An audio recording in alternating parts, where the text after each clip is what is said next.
сликовито ни се покажуваат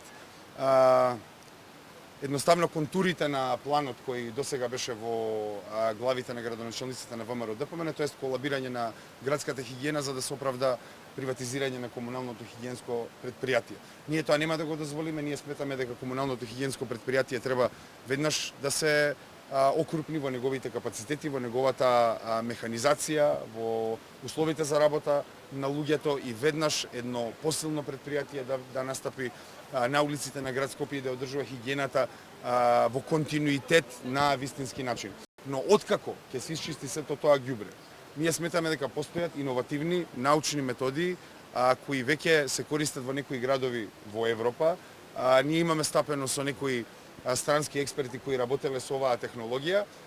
и има можност во град Скопје да се донесе технологија за преработка на комуналниот отпад во смеса која потоа служи за вадење на деривати на гориво.